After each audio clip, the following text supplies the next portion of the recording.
तो welcome back. मैं हूं आपका दोस्त विपिन एंड आज हम देखेंगे नवंबर मंथ के जो भी इम्पोर्टेंट करंट थे उनको हम यहां तक देखेंगे। आज हमारी डेट है भाई 20/11/2022। यहाँ पर आपको 20 से लेकर 30 क्वेश्चन के अप्रोक्स यहाँ पर होंगे इम्पोर्टेंट, जो हमारे एग्जाम के परस्पेक्टिव से मोस्ट इम्पोर्टेंट है। ध्यान में रखिए उनको।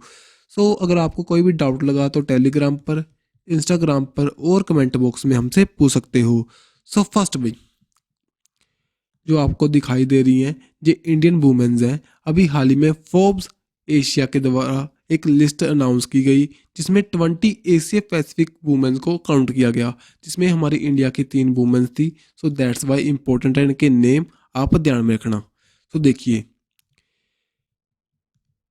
जैसे कि एशिया पावर बिजनेसमैन वुमेन्स की लिस्ट आई, फोर्ब्स एशिया के द्वारा इसको रिलीज किया गया। 20 वुमेन्स को कंसीडर किया गया all over the Asia Pacific से।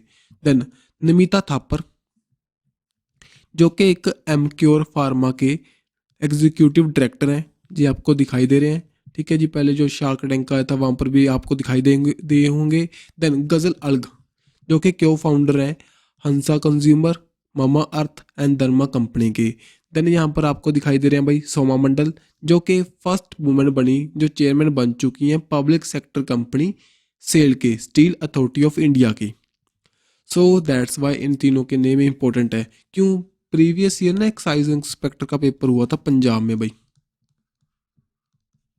वहाँ पर ना उस दौरान फोर्ब्स की लिस्ट आई थी जो इंटरनेशनल वुमेन्स, जो पावरफुल वुमेन्स की लिस्ट आई थी, जिसमें एंजेला मोर्कल जो जर्मनी से बिलोंग करते थे वो टॉप कर रहे थे। एंड साथ ही में 3 हमारी इंडियन की वुमेन्स थी जो न्यूज़ में थी उस दौरान, उस लिस्ट में थी। एक तो हमारी finance minister of India Nirmala Sitharaman, साथ ही में किरण मजूमदार एंड साथ ही में एक और थे। दैट्स वाई वो वहाँ से क्वेश्चन बना था। दैट्स अब जब हमारा पेपर होगा उससे पहले ये लिस्ट आ चुकी है। दैट्स वाई यहाँ से क्वेश्चन बनने के चांस हैं भाई। प्लीज़ इनके नेम ध्यान में रखियो, इंपॉर्टेंट है। नेक्स्ट चलते हैं, क्योंकि आजकल ना जो वुमेन एम्पावरमेंट के लिए काम कर रही हैं सभी लोग वही सुन रहे हैं, हमको मैक्सिमम रिपोर्ट्स वहीं से दिखाई दे रही हैं। एग्जामिनर पर भी इसका इम्पैक्ट पड़ेगा। यहाँ से क्वेश्चन पूछ सकता है। चलते हैं नेक्स्ट। यहाँ पर देखिए यूनेस्को। यूनेस्को तो आपने बहुत बार सुना होगा, जो कल्चरल हेरिटेज साइट्स होती हैं उनको प्रोटेक्ट करने के लिए बहुत से काम करता है। यूनेस्को की फुल फॉर्म क्या है? United Nation Education Scientific and Cultural Organisation. जो हमारे कल्चरल हेरिटेज साइट्स हैं उनको प्रोटेक्ट करता है। जैसे कि इंडिया में हमारी 40 कल्चरल हेरिटेज साइट्स हैं जो रिसेंटली में मीन्स कि 2021 में एक तो धोलावीरा बनी थी जो कि गुजरात से बिलोंग करती है भाई, जो कि इंडस वैली सिविलाइजेशन की पहले साइट हुआ करती थी। देन साथ ही में एक रामप्पा टेम्पल है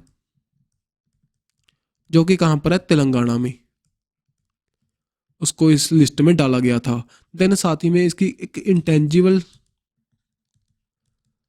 साइट्स की, इंटेंजिबल हेरिटेज हमारी कल्चरल जो होती है ना, कल्चरल हमारे कुछ ऑर्गेनाइजेशन होती हैं, जैसे कुछ कुछ हमारे इवेंट्स होते हैं, फेस्टिवल्स होते हैं, उनकी लिस्ट आती है। जैसे कि उसमें हमारे 14 टोटल जो इसमें डाले हुए हैं। इसमें प्रीवियसली डाला था दुर्गा पूजा, और अभी गुजरात चाहता था जो गरबा है उसको इसमें ऐड करना। ध्यान में रखियो इन चीज़ों को। अब यहाँ पर जो यूनेस्को बता रहा है भाई, यूनेस्को ने स्टडी की, यूनेस्को एंड जो international union for the conservation of nature, इन दोनों के बीच में इन्होंने स्टडी कंडक्ट की। कहते हैं वो 2050 तक क्या होगा, 1/3 ऑफ जो ग्लेशियर की वर्ल्ड हेरिटेज साइट्स हैं वो ख़त्म हो जाएंगी। क्योंकि अब देखो जो ग्लोबल वार्मिंग बढ़ रही है, क्यों बढ़ रही है? क्योंकि हमारे एटमॉस्फेयर में CO2 की एमिशन बढ़ रही है। CO2 की एमिशन के बढ़ने के चांस, साथ ही में ग्रीन हाउस गैसेज बढ़ रही हैं और हमारी ग्लोबल वार्मिंग बढ़ रही है। दैट्स वाई ग्लेशियर्स पिघलना स्टार्ट हो चुके हैं। जे अगर हमने कंट्रोल नहीं किया, जो अगर हमारा टेम्परेचर है जो वर्ल्ड का 1.5 डिग्री सेल्सियस एवरेज बढ़ गया सभी जगह पर, देन उसका हमारे जगह पर इम्पैक्ट पड़ना दिखाई देगा, बहुत ज़्यादा इम्पैक्ट दिखाई देगा। बहुत सी हमारी सिटीज़ हैं वो पानी के अंदर डूब जाएंगी। जैसे कि इटली में आपको इम्पैक्ट दिखाई दिया होगा पहले, जो वहाँ पर बाढ़ आई थी ना, उसमें बहुत से इटली के एरियाज़ पानी के अंदर जा रहे हैं। सो ऐसी ही हमारी मुंबई वगैरह, कोलकाता वगैरह, जहाँ पर कुछ एरियाज वहाँ पर डूब जाएंगे जो कि समुद्र के साथ लगते हैं। सो इसका इम्पैक्ट दिखाई देगा आने वाले टाइम में। सो यही कहते हैं भी अभी हमें चाहिए कुछ एक्शन करना, हमारी जो कैसे हम कंजर्व कर पाएंगे हमारे ग्लेशियर्स को, क्योंकि इसका हमारी एटमॉस्फेयर पर, हमारी सोसाइटी पर, हमारे वाटर कंजर्व पर बहुत इम्पैक्ट है। अगर ग्लेशियर्स पिघल जाएंगे, प्रॉपरली ख़त्म हो जाएंगे, देन एकदम से सी का लेवल बढ़ जाएगा। जो हमारी कुछ स्पीसीज़ हैं, जो हमारी रिवर्स सूख जाएंगी, देन उसका हमारे पर बहुत ज़्यादा इम्पैक्ट पड़ेगा। कहते वो सब इंडेंजर्ड ग्लेशियर के बारे में बता रहे हैं। किलिमंजारो जो नेशनल पार्क है, माउंट कीनिया जो अफ्रीका में है भाई, glacier in the western Tian Shan, Kazakhstan, Kyrgyzstan and Uzbekistan में है भाई, जो श्रंक हो रहा है 27% कर चुका है तो 2 ईयर से लेकर। देन यहाँ पर डोलोमाइट्स जो इटली यूरोप में है। ये सभी ग्लेशियर जो इंडेंजर्ड ग्लेशियर्स हैं, जो आने वाले टाइम में डेंजर में ख़त्म होने के चांस हैं इनके। देन येलोस्टोन नेशनल पार्क जो कहाँ पर है, नॉर्थ अमेरिका में।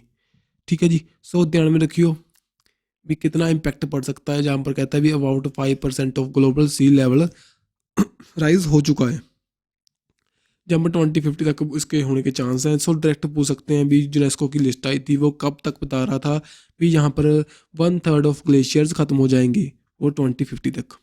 ठीक है जी। चलते हैं अब नेक्स्ट।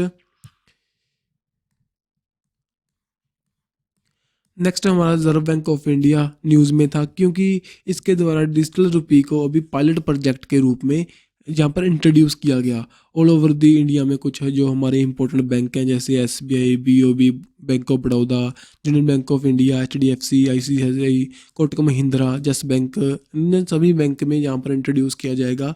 फर्स्टली ये इसको ना एज अ होलसेल मार्केट में मीन्स के सभी जहाँ पर सभी लोग इसको पूरी तरह यूज़ नहीं कर पाएंगे। जैसे कि हम रिटेल की तरह जो उसमें तो सभी यूज़ कर पाएंगे, हम भी इसका बेनिफिट उठा पाएंगे। लेकिन होलसेल में एक लिमिटेड कैटेगरी ऑफ पीपल को इसका एक्सेस मिलेगा। हम उसको देखेंगे भी क्या इसके इश्यूज आ सकते हैं, हमें कौन से हमें नेगेटिव इम्पैक्ट हैं इसके, क्या इसके प्रॉफिट्स हैं। सो उसके लिए जो हमारे RBI ने इसको इंट्रोड्यूस किया, एक डिजिटल करेंसी है जिसको कहते हैं सेंट्रल बैंक डिजिटल करेंसी।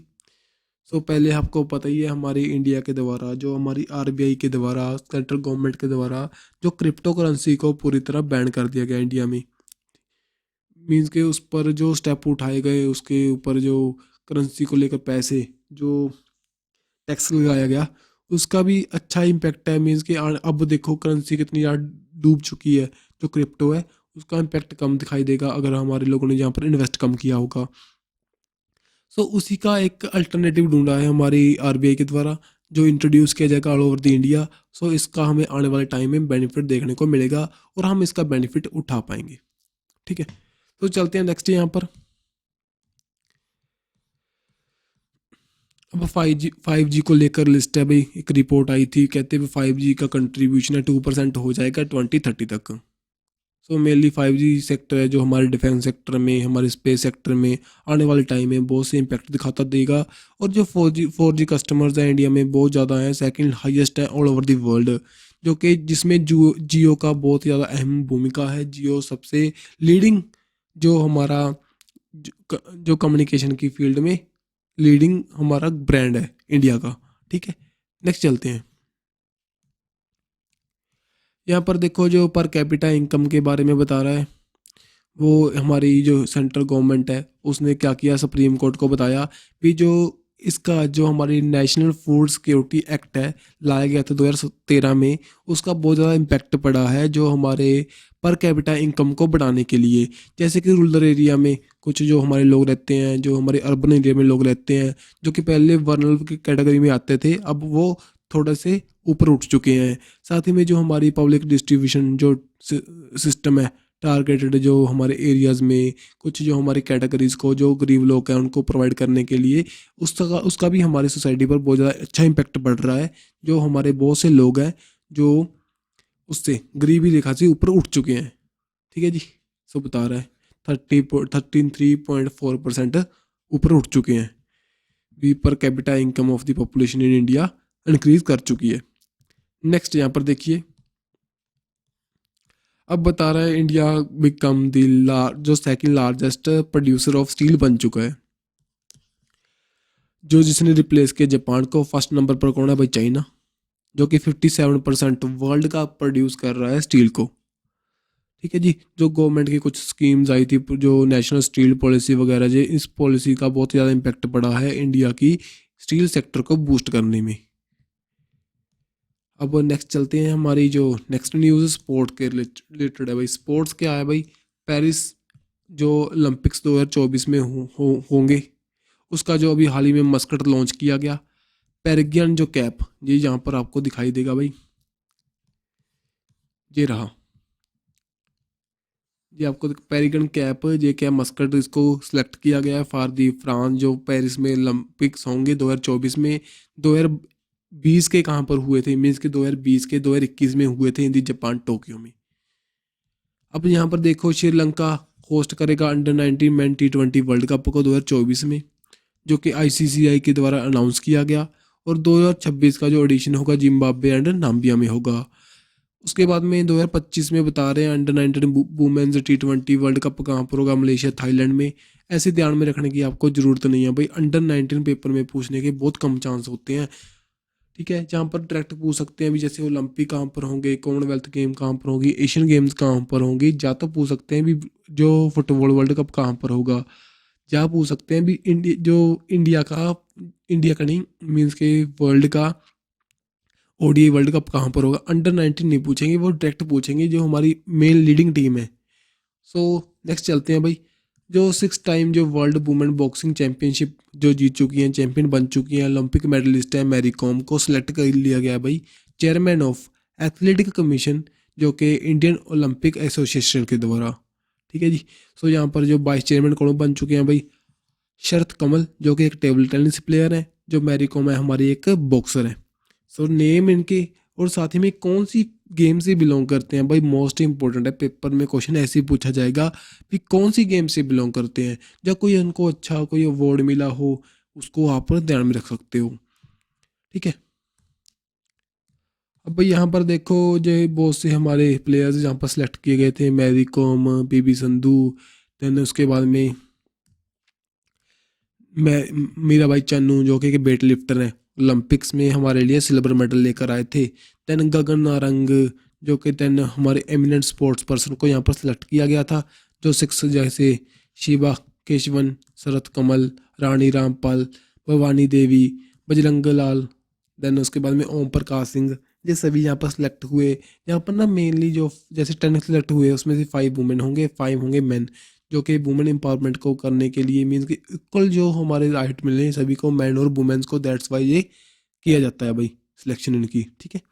सो चलते हैं, अब यहाँ पर चलते हैं नेक्स्ट। यहाँ पर देख सकते हो जो प्रेसिडेंट है इंडियन ओलंपिक एसोसिएशन के, आदिल सुमरीवाला। देन उसके बाद में जो president of international Olympic committee के कौन है? Thomas batch. And headquarter of IOC कहाँ पर है? ल्यूसिन, स्विट्जरलैंड में। अब नन्ना उसके बाद में बिम्स्टेक के बारे में कुछ बातें देख लूँ भाई। सेकंड जो बिम्स्टेक की एग्रीकल्चर मिनिस्ट्री की मीट होगी, कहाँ पर होगी? इंडिया उसको होस्ट करेगा। अगर इंडिया होस्ट करेगा तो यहाँ पर बातचीत होगी, इंडिया इसका मेंबर भी है। ठीक है जी। सो बे ऑफ बंगाल के साथ जो भी कंट्रीज लगेंगी इसका मेंबर बनती हैं भाई, लेकिन उसके साथ में नेपाल एंड भूटान, वो भी इसका मेंबर है। अब देखो कौन कौन सी कंट्रीज का मेंबर मैं आपको दिखा देता हूँ यहाँ पर। सेकंड, ये सभी आपको झंडे दिखाई दे रहे हैं ना, 1 2 3 4 5 6 7, 7 कंट्रीज का मेंबर है। ये इनके नेम है भाई, सभी को चेक कर लेना। Bangladesh, Bhutan, India, Nepal, Sri Lanka and 2 countries जो कि साउथ ईस्ट एशिया से बिलोंग करती हैं, म्यांमार एंड थाईलैंड। ये सभी इसका मेंबर है। इसकी मीट 2022 में पहले कहाँ पर हुई थी? इन दी श्रीलंका। अब यहाँ पर बे ऑफ बेंग, इसकी फुल फॉर्म देख लो, bay of Bengal initiative for the multi sectoral technical and economic cooperation, कहाँ पर होगी? इसकी मीट न्यू दिल्ली में होगी, जहाँ पर जो हमारे agriculture and family farmer welfare minister हैं नरेंद्र सिंह तोमर इसमें चेयरमैनशिप को संभालेंगे। देन सभी जो हमारी कंट्रीज़ हैं उसके एग्रीकल्चर मिनिस्टर यहाँ पर पार्टिसिपेट करेंगे। हम इंटरनेशनल ईयर ऑफ मिलेट्स कब मनाएंगे? 2023 में। ओके, जो कि मिलेट्स हैं जो हमारे लिए एक हेल्थी डाइट को प्रमोट करने के लिए एक अहम भूमिका निभाते हैं। यहाँ पर हमें प्रोटीन वगैरह, कैल्शियम वगैरह सभी न्यूट्रिएंट्स इकट्ठे यहाँ पर पाए जा सकते हैं इन दी मिलेट्स। ओके, तो चलते हैं नेक्स्ट। बिम्स्टेक कब बना था? बता रहे हैं 1997 में। ओके, देन हम चलते हैं भाई नेक्स्ट जो हमारा यहाँ पर विक्रम एस एक इम्पोर्टेंट रॉकेट है, अभी हाल ही में लॉन्च किया गया इंडिया के एक प्राइवेट सेक्टर के द्वारा, जिसका नाम है Skyroot, with the help of ISRO जो इन्होंने काम किया। लेकिन जैसे कि यूएसए में जो स्पेस एक्स है वैसी ही कंपनी है जे स्काई रूट, जो आने वाले टाइम में इंडिया में जो हमारे प्राइवेट सेक्टर को बूस्ट करने में एक अहम भूमिका निभाएगी। फर्स्ट ऐसा रॉकेट है जो प्राइवेट सेक्टर के द्वारा बनाया गया है जी। ओके, जो मिशन परम्ब के अंदर है, इसको जो ये ध्यान में रखना, मिशन परम्ब पूछ सकते हैं। वो किससे रिलेट करता है भाई? जो हमारे स्पेस मिशन से रिलेट करता है मिशन परम्ब। ओके, जो इसका विक्रम एस नेम क्यों है? विक्रम साराभाई के नेम पर उनको ट्रिब्यूट देने के लिए इसका नेम रखा गया, जो कि हमारे फाउंडर माने जाते हैं स्पेस रिसर्च इन इंडिया। अब यहाँ पर देखिए, ये विक्रम एस तो हमने लॉन्च कर दिया है भाई। ये बहुत जल्दी से मीन्स के एक कॉस्ट इफेक्टिव है जो हमारी सैटेलाइट को पहुंचाने में हमारी मदद करेगा। एक सिंगल रॉकेट, सिंगल फ्यूल्ड है ये, यहाँ पर एक ही तरह का हमने फ्यूल डाला था, और आने वाले टाइम में इसके बहुत से वर्जन बनाए जाएंगे जो कि हैवी जो हमारे सैटेलाइट्स हैं उनको पहुंचाने के लिए भी काम करेंगे। नेक्स्ट यहाँ पर देखिए, जो अभी हाल ही में इसरो ने क्या किया था, एक ये रहा एक इंजन, क्रायोजेनिक इंजन का टेस्ट फायर किया था महेंद्रगिरी तमिलनाडु से, जो कि इंडिजिनियसली बिल्ड है, जो कि हमारे GSLV Mark 3 रॉकेट में हम इसको यूज़ करेंगे। ठीक है, जिसका नेम क्या है? LBM-3। उसके बाद में जो इसरो है ये प्लान कर रहा है जापान के जो स्पेस एजेंसी है उसके साथ टाई अप करेगा, और जो हमारा मून है उसकी डार्क साइड है, जो शेडो वाली रीजन है, उसको एक्सप्लोर करने के लिए काम करेगा। उससे पहले हमारे बहुत से और भी मिशन है, जैसे गगनयान, शुक्रयान, आदित्य L1, ये मिशन भी हमने पहले करने हैं। देन उसके बाद में हम इसकी ओर जाएंगे। देन इसरो के जो हमारे चेयरमैन है कौन है भाई? S सोमनाथ। एंड 15 अगस्त 1969 को इसको बनाया गया था। विक्रम साराभाई इसके फाउंडर हैं। नेक्स्ट है यहाँ पर चंद्रयान-2, अभी हाल ही में न्यूज़ में क्यों था? क्योंकि यहाँ पर उसका जो उसके अंदर स्पेक्ट्रम लगा था, स्पेक्ट्रोमीटर क्लास, जिसका नेम है चंद्रयान-2 large area soft x ray spectrometer, उसने वहाँ पर सोडियम की अबंडेंस को दर्शाया है, उसको खोजा है। देन भारत के सैटेलाइट प्रोग्राम, जो कि इसरो के द्वारा लॉन्च किया गया सैटेलाइट है, जो कि एग्रीकल्चरल सेक्टर को बूस्ट करने के लिए काम करेगी, जो कि जो सभी जो हमारी सैटेलाइट्स हैं जे वर्क करेंगी under the department of agriculture. Mangalyaan news में था, जो कि हमने 24 सितंबर 2014 को लॉन्च किया था। वो अभी हाल ही में उसने वर्क करना अपना बंद कर दिया, क्योंकि उसका टाइम हो चुका था, सो उसका फ्यूल भी ख़त्म हो चुका था, दैट्स वाई ये न्यूज़ में था। और 2000 के जो हमारा नोट है उसके पीछे भी हमारे मंगलयान की फिल्म जो पिक्चर लगी हुई है उसकी, जिसे कहते हैं मार्स ऑर्बिटल मिशन। नेक्स्ट भाई, अभी हाल ही में एक न्यूज़ आई थी जिसमें बता रहे हैं अभी इंडिया का स्पेस इकोनॉमी है वो 30 बिलियन को टच करेगा बाय द 2025। जैसे कि लॉन्च पैड वगैरह, हम मैन्युफैक्चरिंग के फील्ड में, देन स्पेस के फील्ड में जो भी काम होंगे उसमें हमारे टोटल जो हमारा रेवेन्यू टच कर जाएगा, इकोनॉमी टच कर जाएगी 13 बिलियन को। नेक्स्ट भाई, रिसेट 2 ये न्यूज़ में थी, इंडिया की एक सैटेलाइट है जो पहले हमने भेजी हुई थी वहाँ पर, रडार इमेजिंग सैटेलाइट, जिसको आई इन द स्काई भी कहते थे। अभी हाल ही में इसने वर्क करना स्टार्ट बंद कर दिया अपना, दैट्स वाई ये न्यूज़ में थी। और ये अब इसरो के काम करने से ये इसका काम पूरी तरह ख़त्म हो चुका है इन दी स्पेस। आने वाले टाइम में हम इसकी रिप्लेसमेंट के लिए और किसको लॉन्च करेंगे। ठीक है जी, हमने 2008 में इसको लॉन्च किया था आफ्टर दी मुंबई अटैक। ये हमारी बहुत से एरिया में जो हमारा बे ऑफ बंगाल वाला रीजन है, और साथ ही में जो हमारा अरेबियन सी है, वहाँ पर एक अहम भूमिका निभाती है जो प्रॉपर स्टडी करने को, प्रॉपर हमारी डाटा प्रोवाइड करने को। लेकिन अब इसका वर्क खत्म हो चुका है। सो न्यूज़ में थी, जो ध्यान में रखियो। हमने इसको लॉन्च किया था अप्रैल 2009 को लॉन्च किया था। अब अपनी वर्किंग 13 ईयर का जो अपनी जॉब को पूरा कर कर ये ख़त्म हो कर चुकी है अपने वर्क को। देन उसके बाद में चलते हैं G20 न्यूज़ में था भाई, पीएम मोदी के द्वारा इसका लोगो अनवील किया गया और साथ में थीम को अनवील किया गया। जो इसका लोगो है, न्यूज़ में था क्योंकि यहाँ पर ये लोटस बना हुआ है भाई, दैट्स वाई डिस्प्यूट स्टार्ट हो चुके थे, सभी जानते हो। अब यहाँ पर इसकी थीम क्या है, one earth one family one future. Then 2022 की इसकी यहाँ कहाँ पर चल रही थी, बाली इंडोनेशिया में, और 2023 में इंडिया इसको होस्ट करेगा एंड 2024 में इसको ब्राज़ील होस्ट करेगा। सो G20 के बारे में अब कुछ बातें देख लेते हैं भाई। G20 is made up of the financial minister and central bank of governors from 19 countries यहाँ पर पार्टिसिपेट करते हैं, साथ ही में यूरोपियन यूनियन।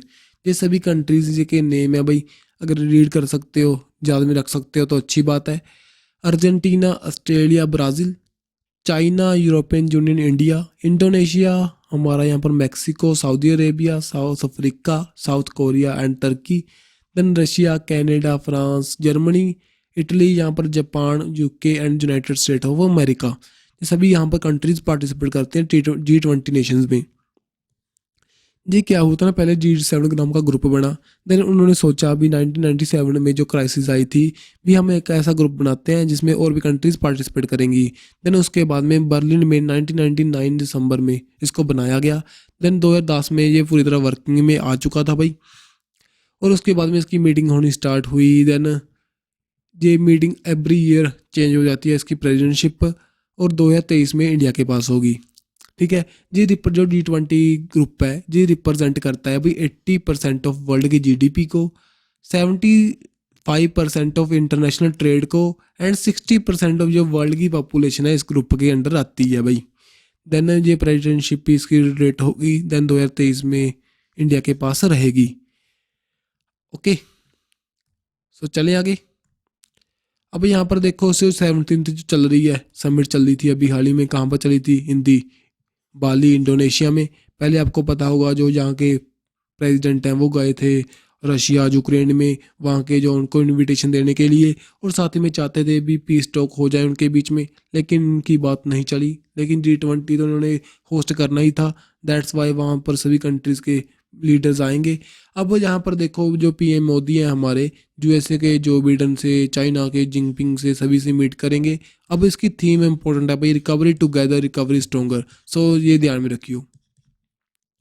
देन मेनली जो ग्लोबल जो इकोनॉमिक क्राइसिस आ रही है उसकी रिकवरी के लिए, जैसे कि यूक्रेन और रशिया के बीच में वो चल रहा है, उनके वॉर चल रही है, उसका impact all over the world दिखाई दे रहा है। सो ऐसे जो भी हमारे एस्पेक्ट्स हैं, कैसे हम इनको टैकल कर पाएंगे, कैसे हमारे जो इकोनॉमी है इसको हम रिकवर कर पाएंगे, उसके बारे में यहाँ पर बातचीत होगी।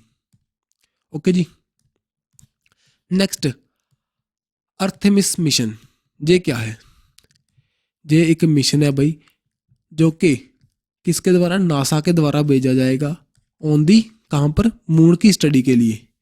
तो यूनाइटेड स्टेट ऑफ अमेरिका की एजेंसी जो नासा, उसके द्वारा भेजा जाएगा। कहाँ से? फ्लोरिडा से, फ्लोरिडा यूएसए से। देन उसके बाद में ये बता रहा है अभी 50 ईयर पहले इन्होंने अपोलो मिशन किया था, उसके बाद में इन्होंने कोई भी मिशन हमारा मून पर नहीं भेजा, लेकिन अब दोबारा से ये अपने मैन को, एस्ट्रोनॉट्स को मून पर भेजेंगे। ओके जी। सो ये बता रहे हैं, यही बात है जहाँ पर मेनली जो इसकी न्यू टेक्नोलॉजी को यहाँ पर स्टडी करने के लिए कैसे हम बिजनेस अप्रोच वहाँ पर बढ़ा सकते हैं, क्या आने वाले टाइम में हमारे वहाँ पर कोई रहने के लिए कुछ बना सकते हैं, उसके बारे में यहाँ पर ये देखेंगे। अब नासा की हेडक्वार्टर कहाँ पर है? वाशिंगटन डीसी यूएसए में। कब फाउंड हुआ था? 1 अक्टूबर 1958 में, जबकि हमारा डीआरडीओ बना था। 1958 में हमारे डीआरडीओ की स्थापना हो रखी गई थी, उसी दौरान इनका नासा बना था। लेकिन हमारा जो स्पेस प्रोग्राम है 1969 में बना। आने वाले टाइम में हम इनको जल्दी से जल्दी बीट करना चाहते हैं। सो लेकिन जो हमारा बजट है बहुत कम है, सभी जानते हो, कभी ना कभी तो होगा, फिर देखेंगे। अब नेक्स्ट साथ ही में इनका जो एक साइकी मिशन न्यूज़ में था भाई, जो हमारे मेटल रिच एस्ट्रॉयड है उसकी स्टडी के लिए जो अक्टूबर 2023 को इसको लॉन्च करेंगे। ठीक है, जो एस्ट्रॉयड पर पहुंचेगा 2029 में। ये बता रहे हैं, जो ध्यान में रखना, जो साइकी मिशन है ये किससे बिलोंग करता है भाई, नासा का मिशन है, जो कि किसी भी एस्ट्रॉयड पर मेटल रिच जो होगा उसकी स्टडी करने के लिए यहाँ पर भेजेंगे इसको। देन एक मिशन और था भाई, डार्ट मिशन। वो भी एक नासा का मिशन था, जो मेनली एक एस्ट्रॉयड की डायरेक्शन को चेंज करने के लिए इन्होंने किया था। ठीक है जी, डिमोर्फस नाम का एक क्या था, डिमोर्फस नाम का एस्ट्रॉयड था, उसकी इन्होंने पोजीशन चेंज करने के लिए इसको किया था। नेक्स्ट चलते हैं। नेक्स्ट यहाँ पर देखिए COP27 के बारे में। COP27 न्यूज़ में था। COP26 कहाँ पर हुई थी, इन दी ग्लासगो यूके में। लेकिन 2000 जो हमारी COP27 कहाँ पर चल रही है भाई, इन दी इजिप्ट चली थी, इजिप्ट में। यहाँ पर ये बात की गई, इंडिया ने ज्वाइन किया mangrove alliance for the climate. So mainly mangrove जो फॉरेस्ट है उनको प्रोटेक्ट करने के लिए ये स्टार्ट हुआ। ठीक है, सो यहाँ पर बता रहे हैं मैंग्रोव्स क्या होते हैं, जो हमारे प्लांट्स हैं जो आधे पानी में होते हैं आधे ऊपर, जैसे कि हमारा सुंदरबन डेल्टा है इन दी वेस्ट ऑफ बंगाल, साथ ही में जो बांग्लादेश में। सो वहाँ पर ऐसे फॉरेस्ट ज़्यादा पाए जाते हैं। ठीक है, सो ये बता रहे हैं अभी इंडिया ने इसमें पार्टिसिपेट किया। जो सभी कंट्रीज दिखाई दे रही हैं आपको, UAE, Indonesia, India, Sri Lanka, Australia, Japan इसके मेंबर बन चुके हैं, जो कि मैंग्रोव की प्रोटेक्शन के लिए काम करेंगे आने वाले टाइम में। सो भाई यहाँ पर ध्यान में रखिए, जो मीट कहाँ पर हुई थी, हिंदी इजिप्ट हुई थी, वहाँ पर ये बात की गई। इंडिया ने जो 5 नेशन के साथ में ये इसको ज्वाइन कर लिया है। अब चलते हैं जो मैंग्रोव के बारे में, यहाँ पर देख सकते हो Sundarban mangroves, Mahanadi mangroves, Krishna Godavari mangroves, साथ ही में Kaveri delta, Andaman Nicobar, then Goa mangroves, साथ ही में Ratnagiri and mangroves of Gujarat. Next climate shield fund, अभी यहाँ पर ही जो COP27 हुई थी वहाँ पर ही लॉन्च किए गए। किसके द्वारा, G7 कंट्रीज़ के द्वारा, जो कि कौन कौन सी हैं भाई, USA, Canada, France, Italy, UK and Japan के द्वारा। ये मेनली फंडिंग करेंगे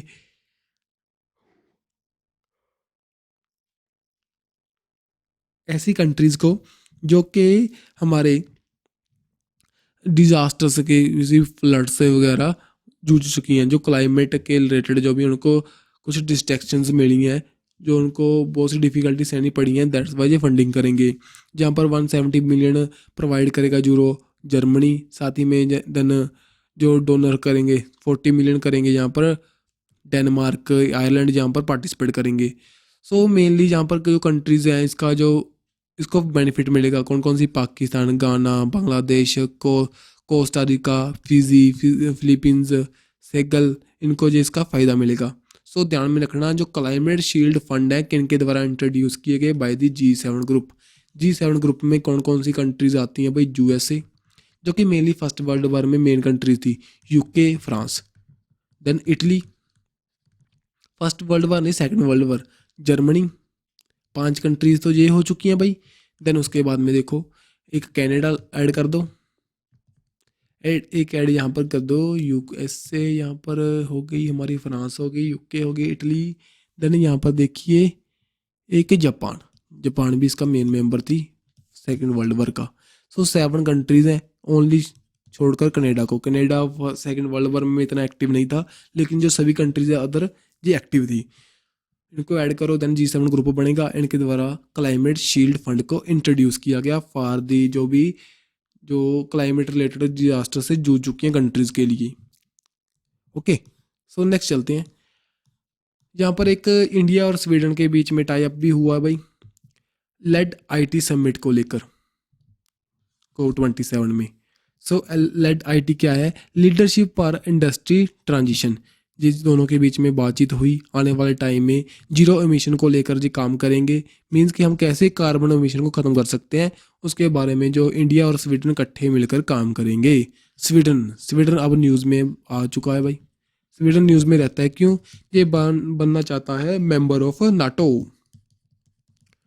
लेकिन रशिया क्या है, रशिया नहीं चाहता भी इसका मेंबर बने। सो और जो इसकी जो स्वीडन है, इसके साथ में एक फिनलैंड है, ये दोनों मेंबर बनना चाहते थे नाटो के।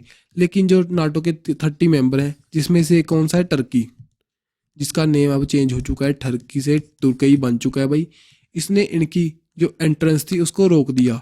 अब आने वाले टाइम पे दोनों के बीच में बातचीत होगी और टर्की इनको अलाउ कर देगा, देन ये इसका मेंबर बन जाएंगे। ठीक है जी, चलिए आगे। अब नेक्स्ट चलते हैं, यहाँ पर हमारा देखिए मणिपुर। 7th अमूर फाल्कन फेस्टिवल यहाँ पर करवाया गया इन दी मणिपुर। अमूर फाल्कन क्या है, एक वर्ड है जो आपको यहाँ पर दिखाई दे रहा है भाई। इस वर्ड की प्रोटेक्शन के लिए एक माइग्रेटरी वर्ड्स है जो कि इंडिया में आता है, ब्रीडिंग करता है, ठीक है। सो इम्पोर्टेंट है, सो न्यूज़ में रहता है, सो दैट्स वाई आप ध्यान में रखिए। जो अमरू फाल्कन है मेनली इन दी मणिपुर ये पाया जाता है। और नागालैंड है जो falcon capital of the world भी इसको कहते हैं, ठीक है, नागालैंड को। Then rule of law index अभी हाल ही में लॉन्च हुआ। इंडिया की रैंकिंग कितनी है, 77th आउट ऑफ 140 कंट्रीज, जो कि इंटरनेशनल सिविल सोसाइटी ऑर्गेनाइजेशन के द्वारा इसको रिलीज़ किया गया। मेनली बताता है अभी वर्ल्ड में जो जो रूल ऑफ लॉ है वो डिक्लाइन कर रहा है कंजर्वेटिव 5 ईयर से। टॉप पर रहा डेनमार्क, नॉर्वे सेकंड पर, और लास्ट पर रहा भाई वेनेजुएला।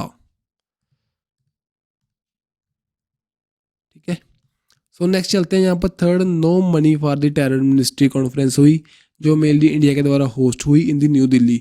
जैसे कि नेम से आपको दिखाई दे रहा है, टेररिज्म के लिए हम सभी फंडिंग को ख़त्म करेंगे। सो यहाँ पर बहुत सी कंट्रीज़ ने पार्टिसिपेट किया, इंडिया ने इसको होस्ट किया। सो इस बातें तो वहीं पर होंगी ना, भी कैसे हम टेरर को ख़त्म कर सकते हैं, कैसे हम इसके स्टेप उठा सकते हैं। सभी कंट्रीज यहाँ पर पार्टिसिपेट होकर इस बात पर काम बात करेंगी। नेक्स्ट चलते हैं भाई। प्रस्थान नाम की एक अभी हाल ही में एक्सरसाइज की गई बाय दी वेस्टर्न कमांड के द्वारा, इंडियन नेवी की वेस्टर्न कमांड के द्वारा। मेनली जो हमारी वहाँ पर ऑयल फील्ड्स हैं उनकी प्रोटेक्शन की जिम्मेदारी हमारी इंडियन नेवी पर है। दैट्स वाई उनकी प्रोटेक्शन के लिए कैसे हम स्टेप उठाएंगे, कैसे हम काम करेंगे, उसके बारे में यहाँ पर एक्सरसाइज करते हैं। ये हुई थी। देन उसके बाद में वालोंग फेयर। जी वालोंग फेयर है कहाँ पर, किसके द्वारा किया गया भाई, इंडियन आर्मी के द्वारा इसको किया गया, जो कि हमारी डायमंड जुबली मना रहे हैं हम, बैटल ऑफ वालोंग हुई थी। कहाँ पर हुई थी, ये देखो अरुणाचल प्रदेश वाले एरिया में इस एक्सरसाइज को, इस जो वॉर को ये वॉर हुई थी भाई ड्यूरिंग दी 1962 की चाइनीज़ वॉर के अराउंड इसको किया गया था। सो दैट्स वाई इंडिया का एक इंडियन आर्मी का सेंसेशन को बूस्ट करने के लिए ये हम डे को मनाते हैं एज अ वालोंग फेयर। ठीक है, सो यहाँ पर बता रहे हैं Walong east most region of the India, Arunachal Pradesh में हुई थी। इंडिया जो चाइना की वॉर हुई थी 1962 में उसके अराउंड हुई थी, और इंडियन फोर्सेस ने एक भी उनको सेट पीछे धकेलने में अहम भूमिका निभाई थी चाइनीज सोल्जर्स को। ठीक है, सो उसको ट्रिब्यूट देने के लिए हम इस डे को मनाते हैं। देन आसियान ग्रुप भी न्यूज़ में था, जो हमारे इनकी मीट हुई थी, जगदीप धनकर उन्होंने अटेंड किया था आसियान इंडिया कमेमोरेटिव समिट को। आपको पता होगा आसियान का मेंबर इंडिया नहीं है, लेकिन इसकी जो मीट हुई थी एक 17th ईस्ट एशिया समिट हुई थी, वहाँ पर हमारे जो वाइस प्रेसिडेंट है जगदीप धनकर के द्वारा पार्टिसिपेट किया गया था। ठीक है, सो ये कहाँ पर हुई थी, इन कंबोडिया। सो यहाँ पर इन्होंने कुछ बातें की भी, हम यहाँ पर फंडिंग करेंगे कुछ रिसर्च एंड साइंस की डेवलपमेंट को लेकर। ठीक है, सो यहाँ पर देखिए, यहाँ पर देखो जो इसकी फुल फॉर्म क्या है आसियान की, association of south east Asian Nations.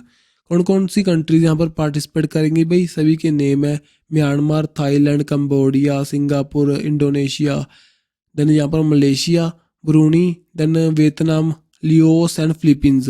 India इसका मेंबर नहीं है, पर इंडिया एक स्टैटिक का पार्टनरशिप है इंडिया के साथ, और इंडिया कहता है वो वहाँ पर 5 मिलियन इन्वेस्ट करेगा इन दी साइंस एंड टेक्नोलॉजी में, जो कि हमारे धनकर साहब हैं उनके द्वारा अनाउंस किया गया। ठीक है जी, सो यहाँ पर हमारे बीच में इंडिया और एशिया के बीच में, इंडिया और आसियान के बीच में पुराने टाइप हो चुके हैं। पहले हमने बहुत टाइम पहले इनके साथ बातचीत करना स्टार्ट की थी, अब बहुत से हमारे बीच में एग्रीमेंट हैं, और साइंस को डेवलपमेंट को लेकर बहुत से हम इकट्ठे काम करते हैं। सो यही हमारे इसके हेडक्वार्टर कहाँ पर है आसियान के,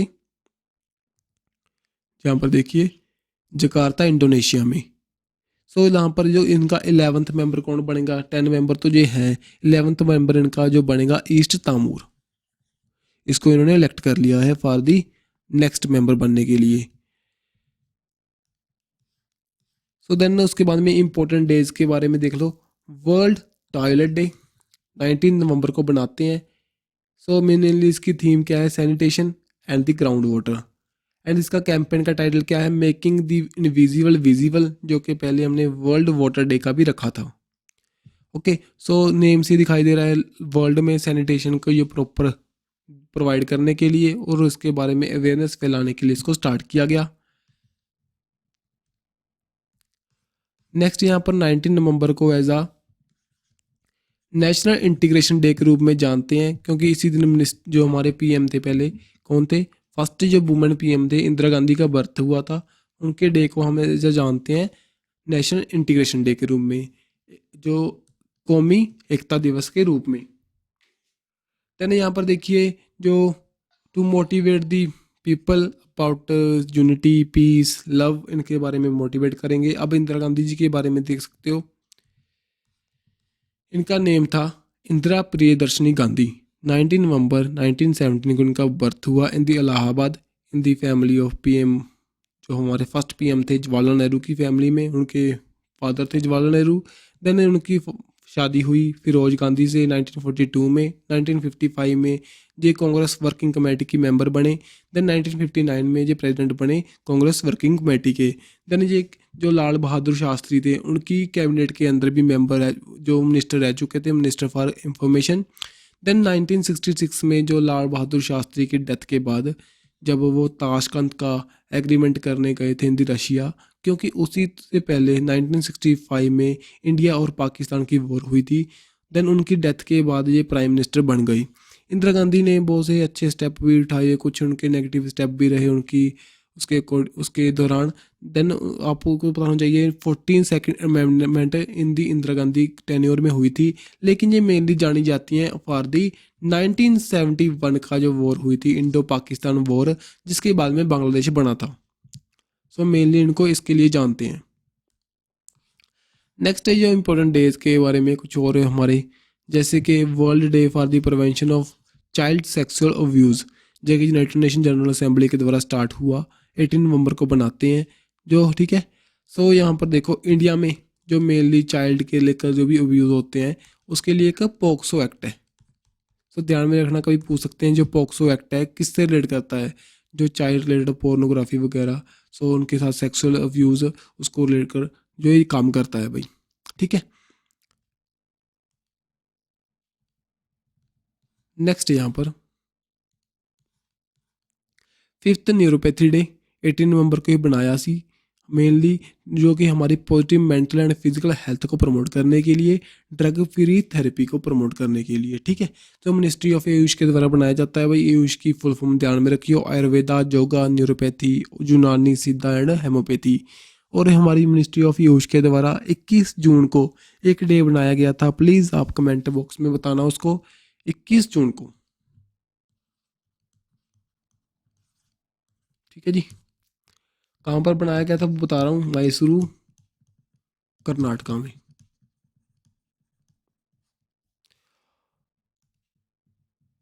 नेक्स्ट यहाँ पर देखिए इसकी थीम क्या है, न्यूरोपैथी एंड इंटीग्रेशन मेडिसिन। जो हमारे मिनिस्ट्री ऑफ आयुष कौन है, Sarbananda Sonowal. Then ministry of state of the ministry of Ayush कौन है, मंजूपरा महिंद्रा बाई।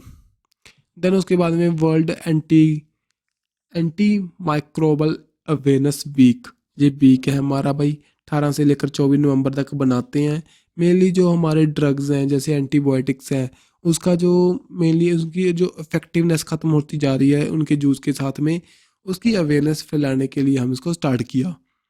जो कि एंटीबायोटिक्स हैं अब रिस्ट्रिक्शन दिखा रहे हैं, अभी प्रॉपरली हमारी बॉडी में वर्क नहीं कर पा रहे, क्योंकि हमारे जो माइक्रोब्स हैं उनको पहचान चुके हैं।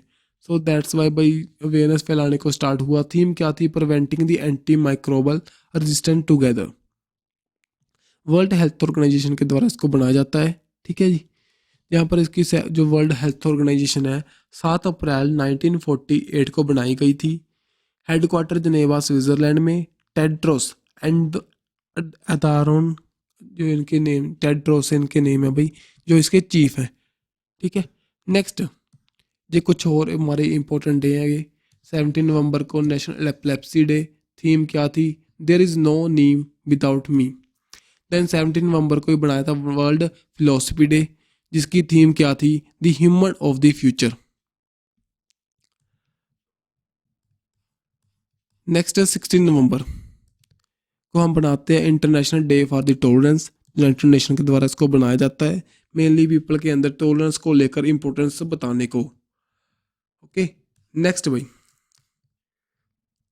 यहाँ पर देखिए वर्ल्ड कॉप्ट डे, ये बनाया हमने कब? 16 नवंबर को। अब इसकी फुल फॉर्म देख लेना प्लीज़, चेक करो इसको। Chronic obstructive pulmonary disease. So इसके बारे में अवेयरनेस फैलाने को। थीम क्या है? Your lung for life. फिर 15 नवंबर को हमने झारखंड फाउंडेशन डे को भी कमेमोरेट किया, जहाँ पर बिहार से अलग हुआ था 2000 में, और उसके बाद में झारखंड हमारी एक न्यू स्टेट बनी। इसको लैंड ऑफ फॉरेस्ट भी कहते हैं भाई। यहाँ पर बिरसा मुंडा जो हमारे एक पहले रेवोल्यूशनरी हुए हैं, और साथ ही में भगवान बिरसा मुंडा भी इनको कहते हैं, जो उनकी जन्म को एज आ जनजातीय गौरव दिवस के रूप में जानने के लिए हमारे जो मिनिस्ट्री ऑफ धर्मेंद्र प्रधान के द्वारा बहुत से स्कूल्स में इवेंट को स्टार्ट किया गया था। ठीक है, अब नेक्स्ट चलते हैं। यहाँ पर जो 15 नवंबर को हमारी जो 8 बिलियन की पॉपुलेशन ज़्यादा हो चुकी है, वर्ल्ड की पॉपुलेशन 80 बिलियन को क्रॉस कर चुकी है ऑन दी 15 नवंबर। 14 नवंबर को as a world diabetes day के रूप में जानते हैं। थीम क्या थी? Access to diabetes care. Then national children day को भी हम इसी डे के रूप में, दिन के रूप में बनाते हैं, क्योंकि 130 बर्थडे ऑफ जवाहरलाल नेहरू हम इसको जानते हैं। देन 13 नवंबर वर्ल्ड काइंडनेस डे के रूप में जानते हैं। मेनली काइंडनेस की इंपॉर्टेंस लोगों को बताने के लिए ये स्टार्ट हुआ था। देन उसके बाद में चलते हैं भाई 11 नवंबर नेशनल एजुकेशन डे, जो कि birth anniversary of first education minister कौन? मौलाना अब्दुल कलाम आज़ाद। देन 10 नवंबर world science day for the peace and development. Theme क्या थी? Basic science for sustainable development. Then 9 नवंबर नेशनल लीगल सर्विस डे, जो कि हमारी एक वीकर सेक्शन है, उनको कैसे हम जुडिशरी में इन्वॉल्व कर सकते हैं, कैसे हम उनको प्रॉपर सपोर्ट प्रोवाइड कर सकते हैं, उसके लिए इसको स्टार्ट किया गया था। दैट्स वाई हम उस डे को मनाते हैं नेशनल लीगल सर्विस डे के रूप में। ठीक है जी, नेक्स्ट यहाँ पर गवर्नर ऑफ वेस्ट बंगाल अभी हाल ही में सिलेक्ट किए गए by the Droupadi Murmu, president of India. क्योंकि उससे पहले गवर्नर हुआ करते थे जगदीप धनखड़ वेस्ट बंगाल के, वो इलेक्शन में खड़े हुए थे vice president of India, then वो इलेक्ट हुए vice president of India. That's why अब ये न्यूज़ में था, सो आप ध्यान में रखिए गवर्नर के बारे में। कुछ जो रूल्स हैं गवर्नर के, इनको अपॉइंट कौन करता है भाई? President of India. ओके, यहाँ पर देखो जो आर्टिकल 153 है वो रिलेट करेगा गवर्नर से भी। ईच जो स्टेट है वहाँ पर गवर्नर होने चाहिए। अगर किसी भी कारणवश नहीं होते देन किसी 2 स्टेट का भी गवर्नर हो सकता है। ठीक है, लेकिन गवर्नर होना जरूर चाहिए। 2 से ज़्यादा स्टेट का भी एक गवर्नर हो सकता है, जो कि हमने 7th अमेंडमेंट 1956 में की थी, उसके बाद में इसको लाया था। देन जो आर्टिकल 154 तो बताता है गवर्नर की एग्जीक्यूटिव पावर के बारे में। देन आर्टिकल 55 बताएगा central government is selected and president इसको अपॉइंट करेगा। Then Canadian model of government इसको बताते हैं भाई, तभी तो हम गवर्नर को एज अ नॉमिनेट मेंबर के रूप में जानते हैं। अब जैसे कि देखो, जो इंडिया के एक अम्बेसडर होते हैं किसी फॉरेन कंट्री में जाते हैं, जैसे वैसी उसी तरह का सेंटर का एक अम्बेसडर होता है जिसे हम गवर्नर कहते हैं स्टेट्स के लिए, जो स्टेट और सेंटर के बीच में रिलेशन बनाने के लिए काम आता है भाई। ठीक है, तो यहाँ पर देखिए 156 आर्टिकल बता रहा है प्लेजर ऑफ प्रेसिडेंट की जहाँ पर रहता है, इसका कोई टेन्योर नहीं होता, और कैन भी इसको रीअपॉइंट भी कर सकते हैं। देन 157 तो बता रहा है सिटीजन ऑफ इंडिया होना चाहिए, 35 ईयर मिनिमम इसकी एज होनी चाहिए। देन ये आर्टिकल बता रहा है 158 बता रहा है भी जो कंडीशन ऑफ गवर्नर ऑफिस की can't be member of Lok Sabha, Lok Sabha का मेंबर नहीं होना चाहिए। Can't hold any profit office of profit, जो राजभवन फॉर हिज रेजिडेंस, इसका राजभवन रेजिडेंस होगा। एंड देन पार्लियामेंट डिसाइड, जो इसकी जो भी सभी इसको अलाउंस मिल रहे हैं वो पार्लियामेंट के द्वारा अलाउ किए जाएंगे। सैलरी ऑफ द गवर्नर कितनी है? 3.5 लाख रुपये from the state consolidated fund से इसको लेते हैं। अगर दो स्टेट का वो हो, प्रेसिडेंट हो, देन दोनों स्टेट के बीच में से 50-50 डिवाइड हो जाएगी। ठीक है, जो इनको अरेस्ट नहीं कर सकते, प्रिजन नहीं कर सकते, इनको जेल नहीं कर सकते गवर्नर को, जब तक ये अपने टेन्योर में है। ठीक है जी, कोई भी क्रिमिनल प्रोसीडिंग इनके खिलाफ नहीं चलेगी। अब यहाँ पर देखो, जो लेजिस्लेटिव पावर कौन सी है गवर्नर के पास, जे जो हमारी लेजिस्लेटिव काउंसिल है उसके मेंबर को 1/6 मेंबर को अपॉइंट करेगा। डिस्क्वालीफाई कर सकता है मेंबर को after the consult with election commission के साथ। देन जो जो बिल नहीं होते जो हमारी गवर्नमेंट के द्वारा अनाउंस होते हैं, उसके रिलेटेड इसके पास कौन कौन सी पावर है? एसेट जो रख सकता है उसको अलाउ कर सकता है, या उसको विद होल्ड अपने पास रख सकता है भाई, रिटर्न कर सकता है बिल को, या जो हमारे प्रेसिडेंट ऑफ इंडिया के लिए को भेज सकता है for the consideration. Okay, then ये क्या करेगा? जो पैरागोग, ये क्या है? पैरागोग मीन्स के जो फर्स्ट सेशन होगा मीटिंग का उसको ये हेड करेगा, उसके पहले ये स्पीच देगा, उसे कहते हैं prorogue. And dissolve the state legislative assembly को डिजोल्व कर सकता है, जैसे कि उसको पता चले भी इसकी मशीनरी अच्छी नहीं चल रही है स्टेट की, दैट न ये एमरजेंसी लगा सकता है with the consultation of president of India. Then executive power of governor कौन सी है? ये अपॉइंट करेगा सीएम को and the minister of state को, ट्राइबल वेलफेयर मिनिस्टर को। जो भी हमारा प्रेसिडेंट ऑफ इंडिया करेगा एट द सेंटर लेवल, वही काम करेगा governor at the state level. Advocate general जैसे स्टेट इलेक्शन कमीशन को, पंचायती इलेक्शन जो म्यूनसिपल इलेक्शन के लिए काम करेगा। Then chairman and membership SPSC, ये सभी काम होते हैं हमारे गवर्नर ऑफ इंडिया के। देन एमरजेंसी के रिलेटेड जो भी हमारे आर्टिकल्स हैं, जैसे देखो आर्टिकल 356 जो कि स्टेट एमरजेंसी को दिखलाता है भाई, जिसको हम प्रेसिडेंट रूल के रूप में भी जानते हैं। Due to breaking of state जो कॉन्स्टिट्यूशन मशीनरी, देन ये रेकमेंड किया जाएगा by the governor to the president of India, then president of India इसको इम्प्लीमेंट कर सकता है। अब देखो कुछ हमारी कमीशन हैं, जैसे सरकारिया कमीशन, ये इसने रिपोर्ट किया ऑफिस ऑफ गवर्नर के बारे में, कहता भी वो उस स्टेट से बिलोंग नहीं करने चाहिए जिस स्टेट के वो गवर्नर बनेंगे। ना ही तो वो किसी भी एमिनेट फिगर होने चाहिए any walk of life, then not eminent figure होने चाहिए भी एनी, जो किसी भी एक लाइफ में एक जाने पछाने व्यक्ति होने चाहिए। Not connected to political of the state, politics of the state के जो पॉलिटिक्स है उसमें रिलेटेड नहीं होने चाहिए वो। Okay, then consult with the state CM before the appointment, CM के साथ पहले कंसल्ट करना चाहिए अपॉइंटमेंट से पहले। जैसे कि गवर्नर ऑफ पंजाब कौन है भाई? बनवारी लाल पुरोहित। अपनी अपनी स्टेट के गवर्नर आप प्लीज कमेंट बॉक्स में देना। देन एक पूंची कमीशन बैठा था 2010 में, उसने रिकमेंड किया था भी जो हमारा इसकी provision for the impeachment of governor by the state legislative, भी हम इसको इम्पीच भी कर पाएँ उसके बारे में हमें बताना चाहिए, कैसे हम इसको इम्पीच कर सकते हैं। ये हमारे इस कॉन्स्टिट्यूशन में कुछ नहीं बताया हुआ, लेकिन स्टेट के पास ऐसी पावर होनी चाहिए, ये बता रहा था पूंची कमीशन। सो इम्पोर्टेंट है भाई, गवर्नर के बारे में हमने बहुत सी जो सभी इंस्पेक्ट यहाँ पर कंप्लीट किए हैं, जो हमारे एग्जाम के ओरिएंटेड है, पेपर में यहाँ से क्वेश्चन बन सकता है। ओके, सो नेक्स्ट चलते हैं। डिफेंस के रिलेटेड न्यूज़ है, सभी जो एक्सरसाइज थी अभी हाल ही में 11th एडिशन हुआ, annual joint military training between the Indian air force and साथ ही में रिपब्लिक ऑफ सिंगापुर के बीच में। ठीक है जी, सो ये तो अलग बात है, यहाँ पर इतना इंपॉर्टेंट नहीं है। मालावर एक्सरसाइज देखो, मालावर एक्सरसाइज किसके बीच में होती है भाई? क्वाड कंट्रीज़ के बीच में। कौन कौन सी? Japan, USA, Australia and India के बीच में। ठीक है, अब यहाँ पर एक्सरसाइज लिखी हुई है, सभी को रीड कर लो एक बार, इसको स्क्रीनशॉट ले सकते हो, क्योंकि जहाँ पर मैं रीड ही करूँगा उसका कोई फ़ायदा नहीं है। आप प्लीज़ इनको रीड कर लेना, इंपॉर्टेंट है, स्क्रीनशॉट ले सकते हो।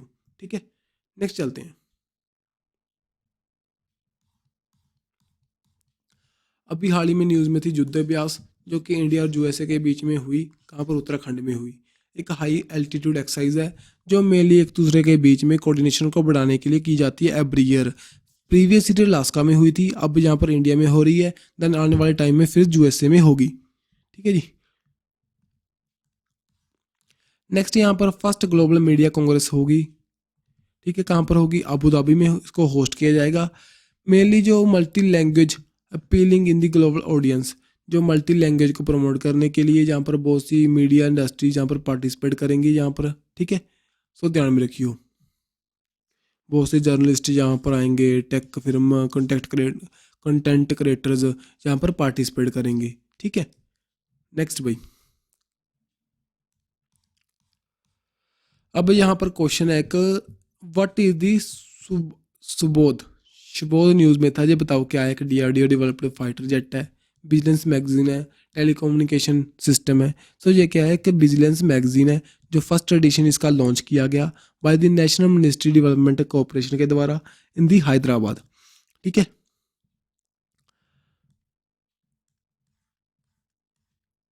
देन भाई नेक्स्ट इंपॉर्टेंट वीक है national newborn baby week. कब बना? 15 से लेकर 21 नवंबर को बनाते हैं। थीम क्या थी? Safety, quality and nurture care, every new born birth right, ये इसकी थीम है। मेनली जो न्यू बॉर्न बेबी है उसके रिलेटेड अवेयरनेस फैलाने को, कैसे हम उसको प्रोटेक्ट कर सकते हैं। ठीक है, भी हम कौन कौन से रिस्क हो सकते हैं उसकी बॉडी को, उसके बारे में अवेयरनेस फैलाने को ये स्टार्ट हुआ। नेक्स्ट भाई 19th कांग्रेस जो कॉन्फ्रेंस हुई पार्टीज टू साइट्स की। साइट्स क्या है का?